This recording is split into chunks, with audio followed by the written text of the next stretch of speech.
Estamos aquí de nuevo en mi canal de Mar Díaz Inversiones. Como os prometí, hemos preparado una colección de vídeos cortitos para resolver dudas que podamos tener en el ámbito de las inversiones y la fiscalidad. Me acompaña José Antonio, que es mi compañero de batallas en estos vídeos. En el anterior hablamos de la que ahora estaba muy de moda, los clubes de inversión. Hablamos de las diferencias entre cuentas en participación, préstamos participativos y préstamos directos a inversor. Y como os habíamos prometido, hoy vamos a hablar de la parte de fiscalidad. Entonces, cuéntanos, José Antonio, si quieres te vuelves a hacer una presentación breve, por si no te han visto en el primer vídeo, que os invito a que lo veáis. Háblanos un poquito, una vez que te hagas ahora la presentación, de las diferencias a nivel fiscal, si hay alguna de estos tres modelos para el inversor. Muy bien, bueno, para los que no visteis el primero, soy José Antonio Bernaldez, asesor fiscal con 30 años de experiencia o más de 30 años de experiencia en el sector, por lo tanto, conocemos, por tantos años, conocemos, digamos, casi todo lo que pasa, que siempre pasan cosas nuevas.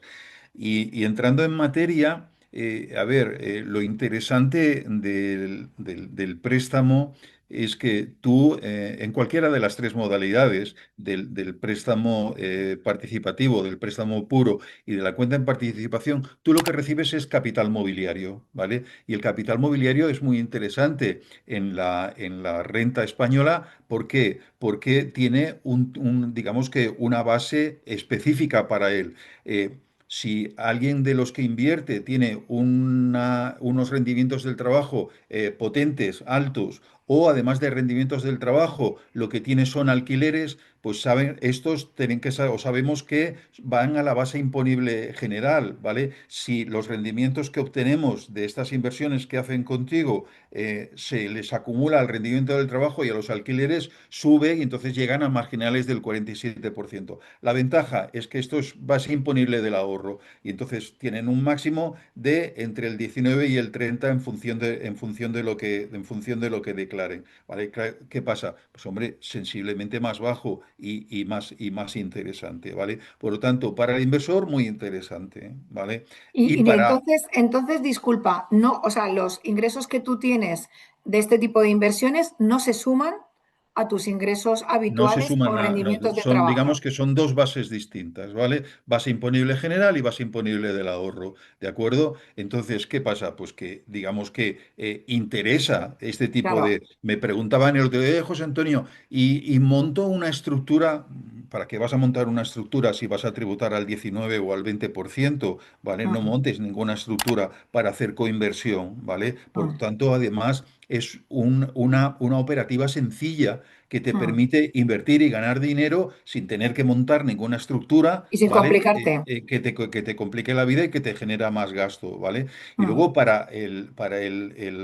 digamos que el promotor también es interesante porque lo que devuelves, ¿vale? El interés es gasto mm, deducible, ¿vale? mm. Entonces dices, oye, pues digamos que Que en ahí esta operación, en vez de ganar tanto, ganar ganan los, tanto, ganan menos los esto. dos, es Claro. gasto, ¿vale? Y Mm, entonces, ¿qué pasa? Aquí, además, incluso, lo hemos hablado tú y yo en alguna ocasión, el promotor lo que hace como rendimiento del capital mobiliario, lo que tiene es la obligación de retener es un 19% de retención. O sea, mm, que entonces el inversor sabe que esa retención ya la tiene pagada a cuenta, ¿vale? Entonces ahí esa formalidad es interesante que se mm, tenga, que se tenga en cuenta, pues ¿por mm, qué? Porque el promotor tiene que retener ese 19%, la obligación de retener es del promotor, el promotor tiene que ingresar ese 19% a cuenta de la renta del inversor y el inversor en su declaración de renta declara el bruto, pero descuenta la retención que le han practicado. Por lo tanto, digamos que es un producto o una operativa sencilla, ¿vale? Y fiscalmente interesante también por lo que hemos dicho de la diferencia entre base imponible general y base imponible del ahorro. Y luego está alguna formalidad, que es la del modelo 600. mm. Yo, Mar, y lo hemos comentado también en alguna ocasión, soy partidario de que en cualquier tipo de producto, ¿vale? Declaremos el modelo 600. Pero ¿vale? generalmente, por ejemplo, yo te digo, ¿eh? En el caso de las operaciones que yo estoy haciendo en el club, la mayoría son de préstamo, y sí que todos lo hacen, todos los promotores, pero yo en otras que estoy en otros clubes, que algunas son de préstamo y otras son de cuentas en participación, en las de cuentas en participación a mí nadie me ha presentado en ningún caso el modelo Es que, es que, 600. es que fíjate que incluso en el modelo 6, ¿no te han presentado que el modelo No. 600 la cuenta, No, no, no, en las perdón? de cuentas por participación o en las de, o sea, préstamo participativo, en esa nunca me han presentado, o sea, nunca me han dicho que hayan presentado ni me han pasado la copia del modelo 600. Pues es que el modelo 600 incluso, es decir, el modelo, la cuenta en participación, la Hacienda lo entiende como una operación societaria. Tú cuando haces la cuenta en participación y pones el dinero, es una operación que se tiene que declarar, es una operación exenta, es como una ampliación de capital. Sí, ¿Vale? ¿Vale? Una ampliación de capital. Entonces, la ampliación de capital no tributa. Pues lo mismo pasa en la operación de cuentas en participación. Tú, el importe que pones en esa sociedad mediante cuentas en participación, digamos que la aportación sí, yo la declaro en el modelo 600 para mis clientes, yo la declaro, ¿vale? Otra claro. gente que haga lo que quiera, y está exenta. Sin embargo, la retrotracción, es decir, cuando se disuelve o cuando se retira la cuenta en participación, tributa al 1%. Por lo Claro que en tanto, el hay caso que del préstamo no tienes eso. entonces, en el caso del préstamo no, pero en el caso de la cuenta de participación sí, ¿vale? Entonces son las diferencias que hay y son a tener en cuenta. Pero es que además el modelo 600, digamos que nos da tranquilidad a todos, tanto Sí, al promotor sí, como al inversor. Por lo sí. tanto, dices, oye, la formalidad, dices, vale, pues la formalidad, pero yo ya tengo ese justificante, tengo el justificante de que se ha hecho el De que se ha ingreso. declarado ese dinero como que lo he entregado, Por ¿vale? lo Porque al tanto, final es, vale, entonces, y ya te digo, aquí hay que tener en cuenta esas tres cosas. Una, la ventaja del capital mobiliario, que tributas a menos tipo impositivo que la base general. El tema de la retención, ¿vale? Que es obligación del promotor y es, digamos, que a tener en cuenta en la declaración de renta para el inversor. Y luego la formalidad del 600, que repito, a mí me gusta hacerlo. Y luego incluso en el tema de la cuenta en participación, además, digamos que la eliminación o la disolución de la cuenta en participación tributa, ¿vale? Por lo tanto, pero en ese caso, por ejemplo, en el caso de que no hayan, te pongo un caso, ¿no?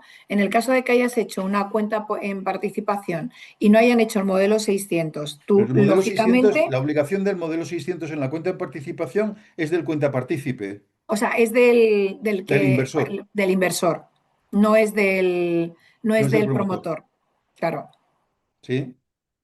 Y si no lo haces, ¿qué consecuencias puedes Bueno, tener? si no lo haces, pues la consecuencia de cualquier no presentación de un impuesto.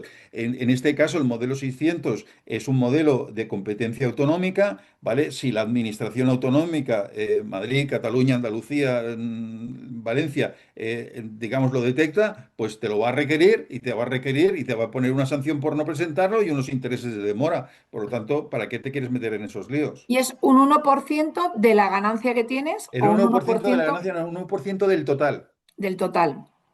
Del total. Y eso es un coste que tienes en realidad. Bueno, entonces tienes que saber que en tu rentabilidad eso es un coste, pero es un coste que es un gasto, ¿vale? O sea que tú Sí. cuando declares declararás ese gasto. ¿Y qué te iba a decir? Y eso lo tiene que hacer o sea, lo tienes que hacer antes cuando empiezas o cuando termina, ¿no? No, Cuando termina la cuando operación. disuelves, porque no sabes lo que en la Claro. cuenta de participación no sabes lo que te van a dar.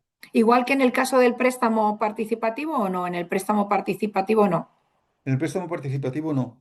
Es como el préstamo a Es, promotor. es como el préstamo, sí, sí, sí, sí, es en la cuenta de participación. Vale, es que cuentas en ¿Sí? participación. Es que parece lo mismo, pero es distinto el modelo, Bueno, ¿eh? tiene esos matices como vimos en el primer vídeo, sí, sí. Claro, efectivamente que aconsejamos a la gente Que que se lo, lo que lo vea. vayan a ver, sí, Bueno, pues sí. yo creo que la parte esta de fiscalidad ha quedado clara en cuanto a los modelos que estábamos comentando de cuentas en participación, de préstamo directo y de préstamo participativo. Y nada, les invitamos a nuestros seguidores a que nos dejen un like, a que lo compartan, a que difundan el canal si estos contenidos les parece interesante. Abajo en el pie os dejaré el link para suscribiros en la newsletter de José Antonio, que tiene una newsletter sobre fiscalidad muy interesante. Y nada, muchísimas gracias y nos vemos en el tercer vídeo de la colección, que seguiremos hablando de todo lo que tiene que ver con fiscalidad. Gracias, Muchas Mar. gracias. Venga, hasta luego. Chao. Hasta luego. Adiós.